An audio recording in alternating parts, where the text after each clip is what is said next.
Hello,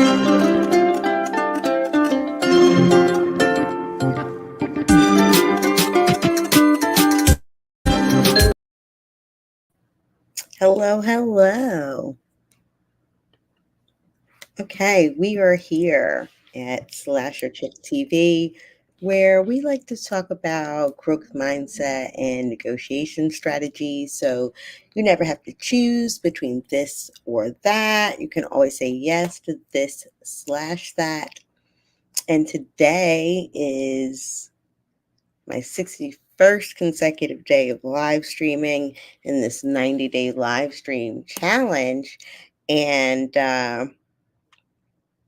this is a Money Moves Monday theme here. And one of the things I have been thinking about is this whole concept of a creator economy. And one of the goals for pursuing this challenge has been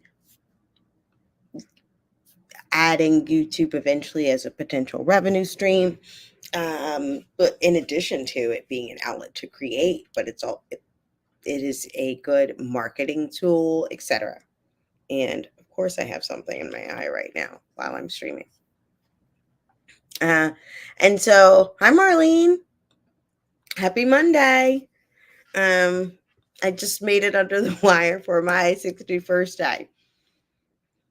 And so, I'm thinking about this creator economy and knowing that it has the potential to be a $1 billion industry. I thought, thank you. How do you identify what's your target addressable market though as a creator? Like even if you decide I'm not gonna, well, especially if you decide I'm not gonna niche, I want to talk to a specific person, but not about a specific thing. And how would you figure that out? And so I thought, well, let me try one of my AI tools that I love for content creation to see how might it describe even what is a target. I mean, what is a total addressable market in the first place? So I don't know what this is about to do. I filled this out in InVideo AI and asked it to create a 1-minute explainer, and we're about to find out together how this describes a total addressable market. But I wanted to use this tool to figure out, one, to describe it, because it'll probably do it better than I could. And then I have another tool I found recently that I'm just intrigued by. It's not using AI. I don't think so, but I didn't know this tool existed out here in terms of if you're trying to figure out different things about your business, or for your business. But I'll show you more about that in a minute. For now, let's be surprised together and see how this video explains it. Oh, I'm so nervous. I mean, I know it's not going to put anything crazy on here that will like get my stream banned or anything. So that's not a thing. Here we go. Imagine fishing in a vast ocean, but how do you know where the biggest catch lies? That's where understanding your total addressable market, or TAM, comes in. Think of TAM as the ultimate pie chart, showing the full potential of revenue you could earn by selling your product or service. It's like gazing at the stars and mapping out which ones you can reach with your spaceship. But how do you calculate it? Simple.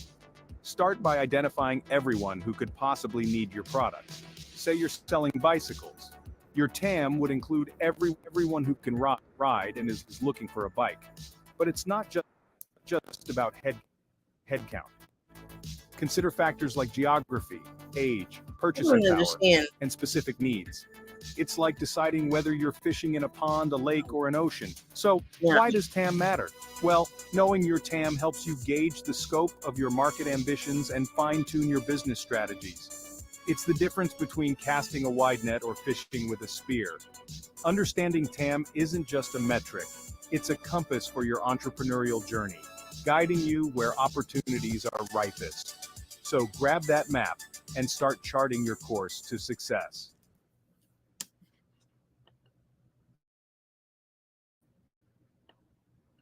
All right, I'm not mad at it. Now, some of the B-roll that it chose, I was like, what? Why would you pick that? But then it made sense. Like, oh, fishing for customers, he's fishing. I get it. But it explains it, and it explains it relatively easily. And let's say, in using even that example, that was one I was hoping it would include an example of if you're selling bikes and bike riders is a part of your total addressable market, similar to how the content you create here is like, well, I'm doing it for a person, but it's not just any and every person, right? So if you're selling bikes and you want to be able to sell bikes successfully, you're probably not trying to sell bike to like anybody that can ride a bike, right? You're probably making a choice initially between, am I selling bikes to children versus adults? If I'm selling bikes to adults over children, what type of adults? Where are they riding this bike? Where do they store this bike? And those are the things you would narrow down to figure out more about who your customer is, and thus that total addressable market. But then I'm like, but how do you calculate that? Especially, how do you calculate it as it relates to if I'm just creating content that I want people to see, and let's say we're going to go with women over 30 in the United States. That can't possibly be your total addressable market, right? That's way too broad. Or is it? Yeah, it's way too broad though. At any rate, though, I'm like, well, how would you narrow that? How would you identify that? So it led me down a rabbit hole that led me to two things. Now, I had mentioned on a previous live how much I love YouTube and how much I love being surprised by things that I see on YouTube, like presently surprised in a way that I'm like, oh, they did that so well, or oh, what a creative concept, never thought of that, things like that.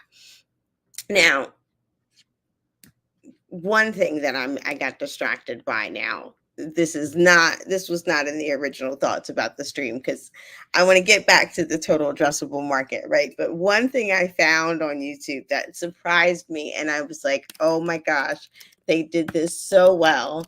And so much so that it made me say, I need to go visit there. I haven't been to this place in a while, but whoever is doing their marketing nailed this so well that it makes me want to go visit the store.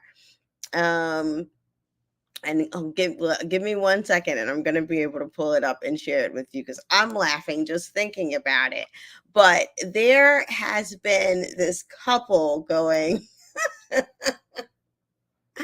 viral for their little, like, them them dancing together. And you know what? I want to show it from this angle too, because using my thing, you can see how successful this ad has been. You'll see what I'm talking about in a minute. Okay.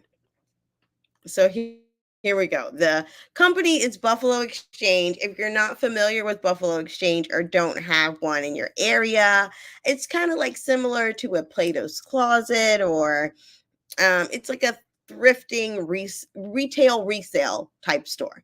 You can sell clothes, buy previously owned items, etc. And if you see these blocks here, that is from a plugin called One of 10. And you know how on your YouTube channel it identifies your top 10 videos? Well, if you use the One of 10 plugin, you can see like how a video is performing for someone else in YouTube with these things. So I say that to say, you can see from this 571. Well, you probably can't, because I need to zoom in on that. I can't even see that. But yeah, Marlene, there we have them in Philadelphia. I know there's probably some in New York. I don't, but I am assuming they probably are only like above the Mason-Dixon. I don't even think they're in like the Midwest. Because I think they were based out of Buffalo, New York, hence the Buffalo Exchange. But I digress. So you can see here with this 571 that this is performing better than any other short they've like ever done.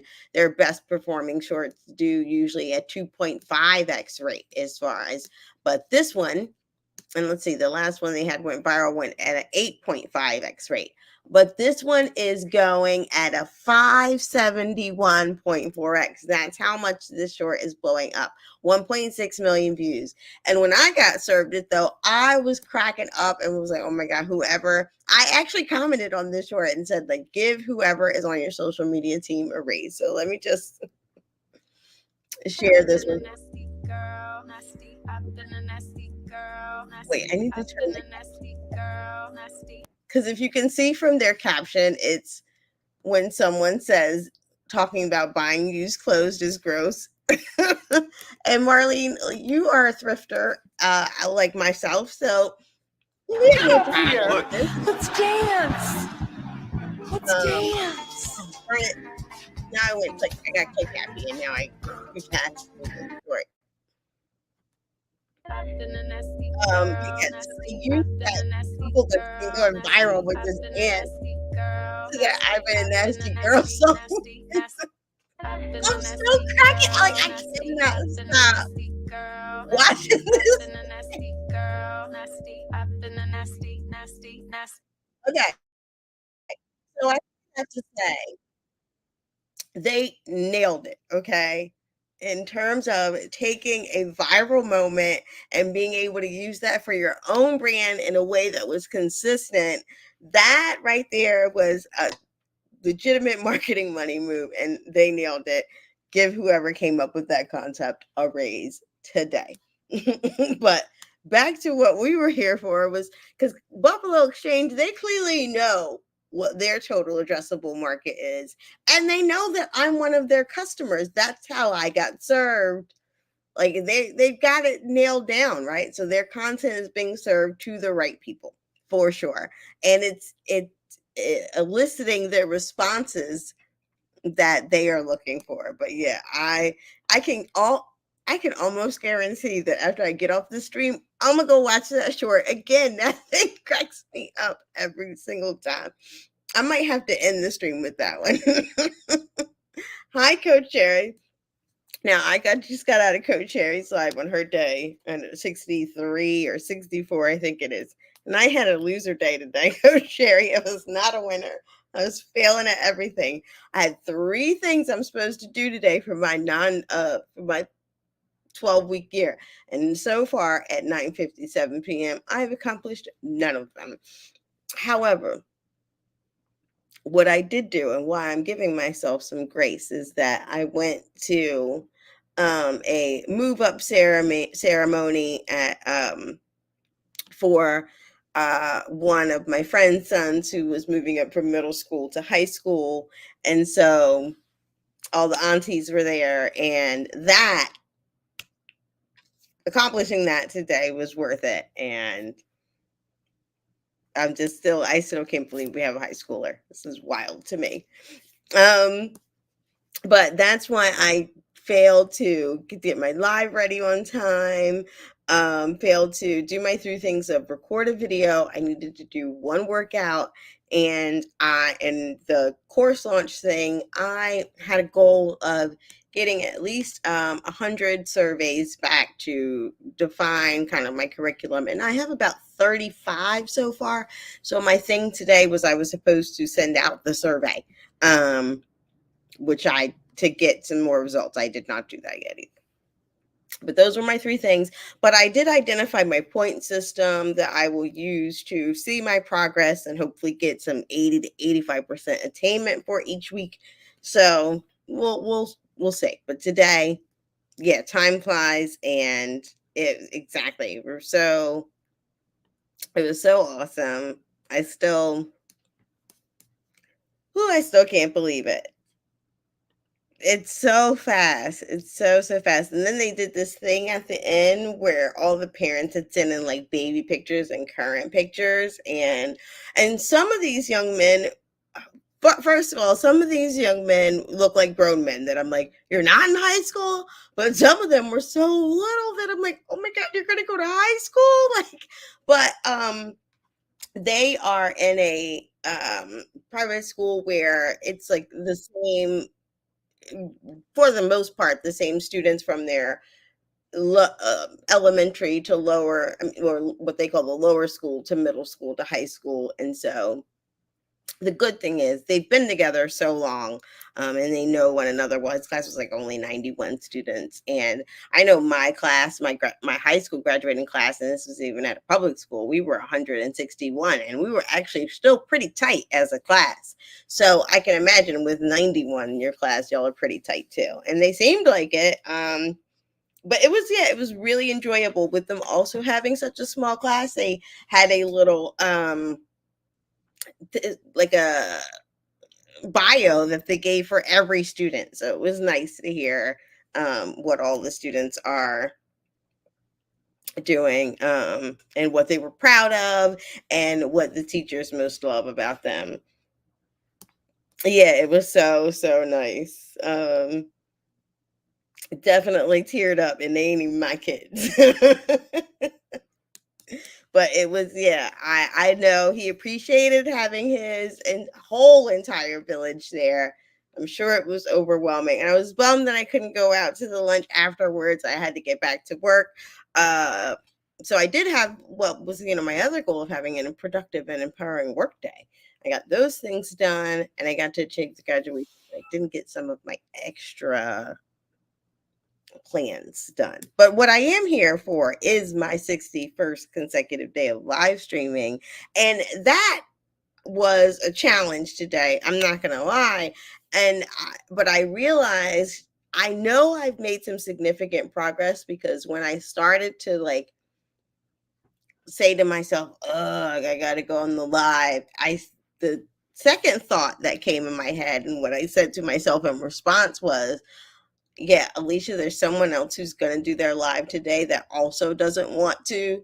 And that's how they will always beat you. And I was like, oh, yeah. And I was reminded of my own self saying the other day about how hard work beats talent. And I was like, oh, let me get myself together. So then I decided to start getting ready for the live. And I saw that Coach Sherry was live. And I was like, great, I can listen into this while I start prepping myself. And so I did pivot and get myself together. But yeah, I think that's so lovely. Now I fully understand why she might have chosen the HBCU. Now I was pleasantly surprised at the diversity of his school, because I was not expecting that at all from any other thing I've gone to that he's participated in, like their soccer program. But it was a little more diverse than I expected. So that was interesting. That was nice. But I the really just appreciated how they clearly drive home some serious values. And I know what my girlfriend goes through to make sure this is possible. But the school is worth it. So yeah, I think he really does. He's such a good kid. But I can't, yeah, I just still can't believe we have a high schooler. Like, this is just, yeah, so wild. But at least, yeah, at least the dinner meeting was wonderful. Like, it would have made it even worse if that was training and then you had to come do your live, Coach Sherry. So we will take the wins where we can find them. Yeah, I am, believe it or not, I am a crier. Now I have this one thing about I really don't ever want to get caught crying on the internet. It's like don't ask me why. It's like my one rule. Try to keep it together. The one way I feel like I'm like, all right, I'll be okay if this happens, is if I'm like, oh, I reached 1 million subscribers, and that makes me cry.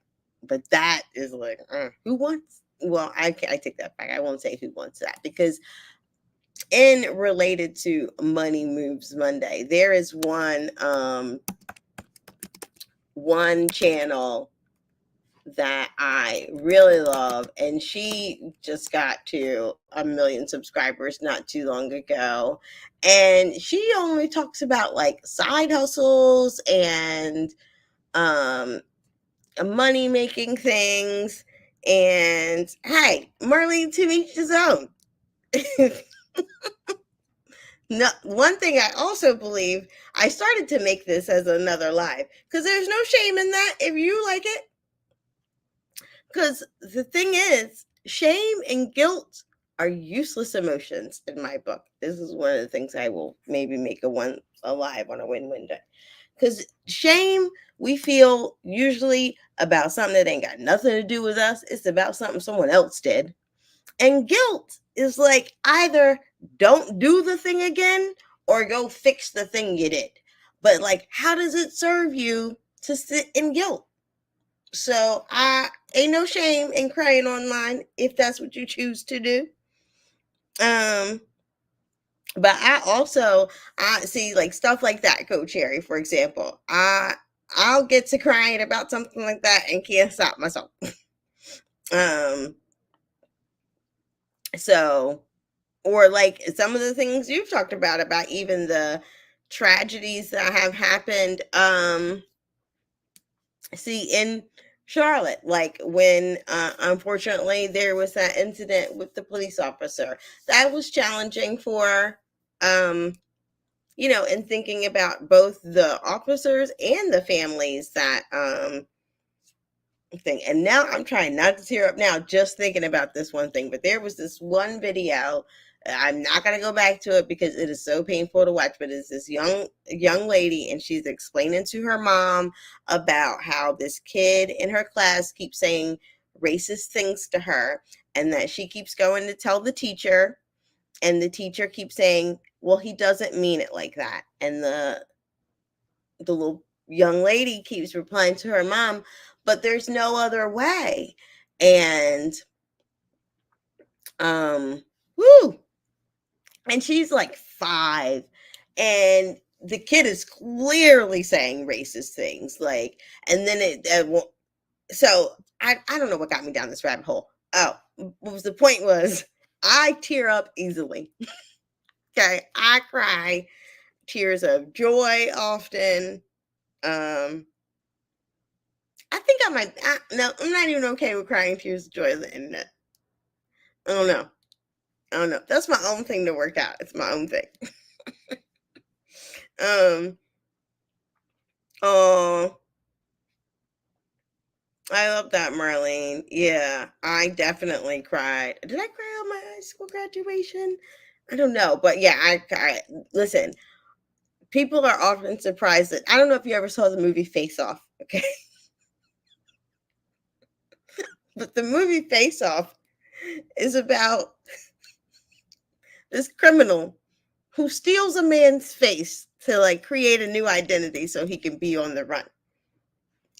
And I cried 4 times in that movie. And there's like one time I cried because there's this one point where he's got the other man's face, right? But he's trying to convince his wife that he's him. So he's like telling her all these stories about like their love story. And it is just so sentimental, and it made me tear up. I think there's a part at the end where he finally gets home and he's got his like new face back, and his family's all happy to see him. Cried at that part. And I remember it like this came out, I think, when I was in high school. And I remember my high school boyfriend was like, what is wrong with you? Like, are you serious? You crying in Face Off? So I totally get. Yes. I know did I have that happen recently? I had that happen recently. I saw an old colleague that it was just in an unexpected place, and I had not seen her in years. And you know how they say in that phrase of you never forget, people don't remember what you say, they remember how you make them feel. And so, and just in seeing her, that's what welled up was, right? All the warm, fuzzy feelings and fond memories rushing back. And we accomplished a lot together. One of our biggest things was we used to both work at this PR company that was a small business, and the owner, I love her to death. She is a visionary that does not think about all of the logistics. And we used to joke that she'll be like, wake up in the morning and be like, yeah, you know what? I want to build a pyramid.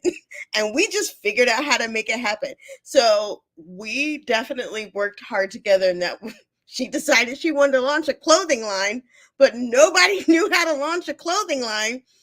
And she and I not only like got that clothing line launched, but we sold it at Magic, which is like one of the biggest wholesale like conventions where stores go to buy clothes for their stores.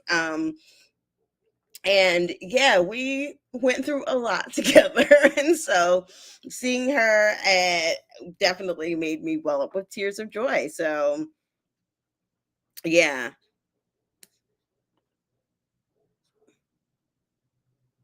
Oh, yes. Now that's one thing, oh my gosh, that I also do, Coach Sherry. Yeah, it's not that, it's just, how much you love them. And Marlene, that also makes me cry, things like that. Not just thinking about how, you see, y'all gonna get me today, okay? Not just thinking about how moved you are by the fact that like now this is possible when it wasn't possible before, but even just the artistry of it all and seeing those people experience and express their joy on stage can get me to that point. So I totally get that. And I agree. Yeah, it just means you love your family and love being around them. So my family is in South Carolina right now. They try to get me to move there all the time, and I have no intention of moving back to South Carolina. North Carolina, maybe, but South Carolina is probably not going to happen. But I do still have that separation anxiety every time they leave me. But oddly enough, I experience that sometimes with like just anyone I have like deep personal relationships with. And it's not like I know I'll see them again. Well, I hope I'll see them again. And maybe it's that, and hoping I'll see them again. But I know when I have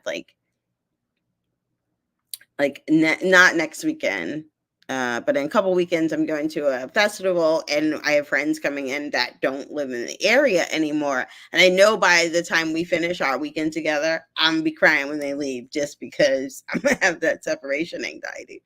So, oh, a poor baby. I used to, so my cat passed away a couple of years ago, but I used to have a cat that my neighbor had given to me. And surprisingly enough, they also can experience separation anxiety. So when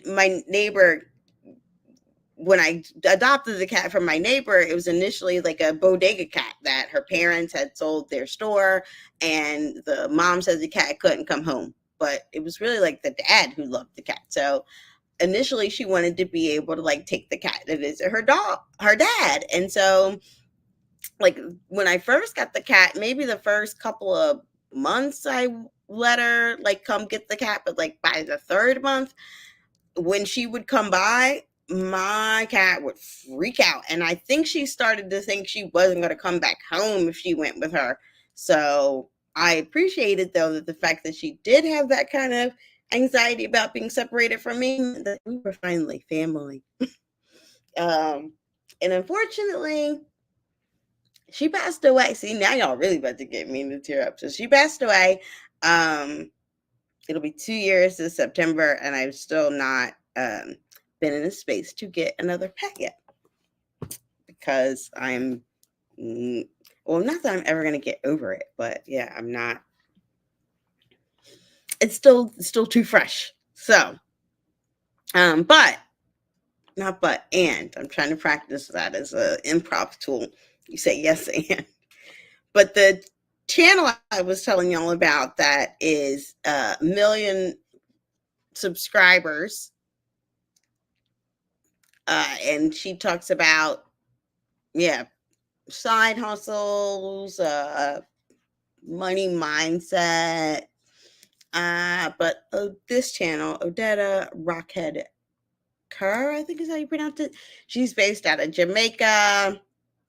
Um, and I don't know how. Oh, I know how I got on here. I was thinking about your total addressable market. Well, apparently, it can be up to 1 million, and knowing what your niche is. Now, this is Odetta's story. Born into a poor family to a teenage mother and an infamous father.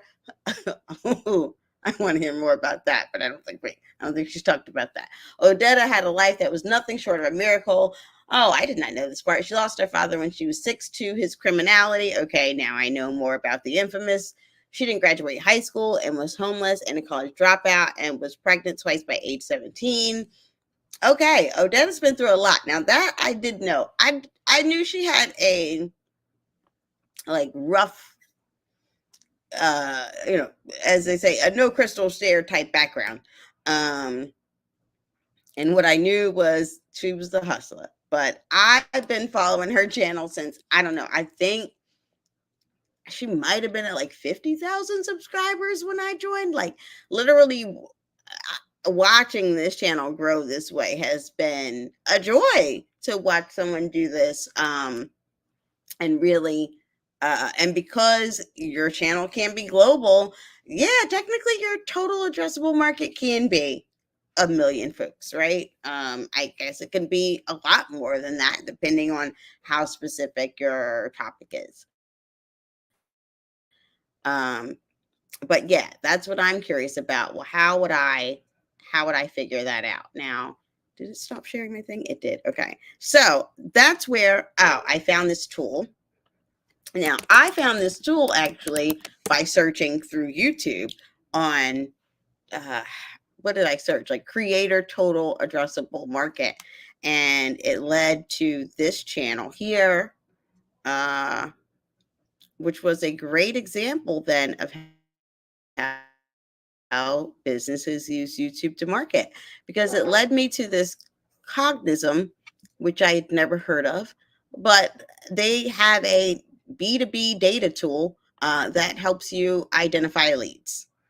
And so then they have this YouTube channel that just talks about B2B lead generation and different things like that. And some of their content that they provide free here is not only an ROI calculator, but also a TAM calculator. So I'm going to say, can I use their TAM calculator to figure out what is my total addressable market as a content creator? And let's just say specifically on YouTube only. I don't know if this is going to work.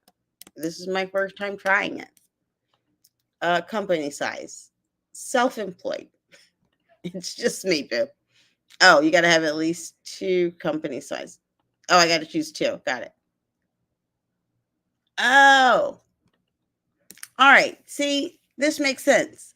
Their TAM calculator is for B2B, and that's why they do all their content around B2B. I'm not looking for a B2B TAM. I'm looking for B2C. But for the sake of this exercise, and we're here, I'm going to do it. Because if I was looking for B2B, like let's say I had a product for that, I would target under 50 employees specifically, because that's the sweet spot that I would like to work with, of people who are actually thinking about this stuff before they actually have to, as it relates to some of my people work. Company type. I care nothing about that. Although I would really love to work with employee-owned boards. That would be really cool. All right, United States regions. Oh, you're going to make me pick? Okay. Let's go with, yeah. All right. Okay. Now, industries. Don't care. Yes, I do.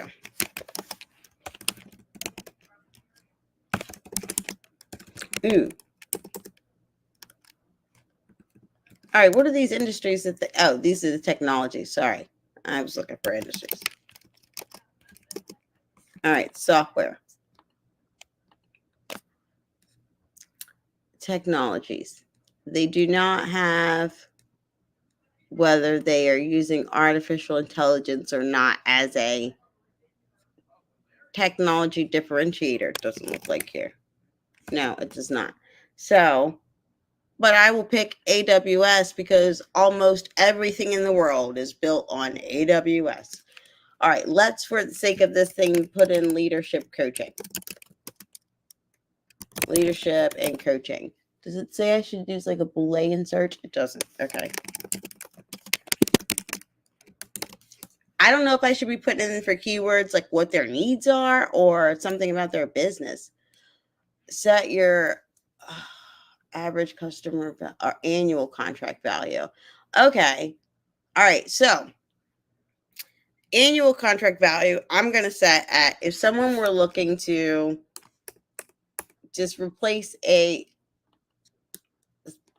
salary, that's where we're going to set it at.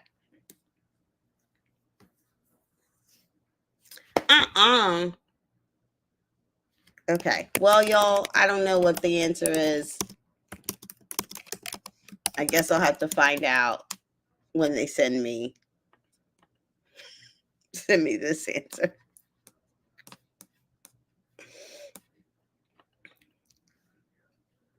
But I tried it.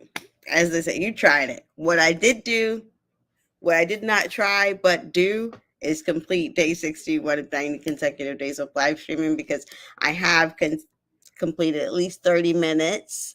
It did not lead to the result that I would hope, but that is why on this particular channel, we focus on progress over perfection, because I did learn something new from the failure. So we'll take that and consider it an end of day stream. Now, tomorrow is Tech Tuesday, so it'll be a great place to pick up this conversation. And maybe I will have a better tool to help me answer my question, or maybe I will have foregone this question altogether and moved on to some other tech tool that at least helps me execute on talking to this total addressable market. At any rate, this is Slasher Chick TV. And if no one else told you today, you are more than enough. And I love you. See you tomorrow.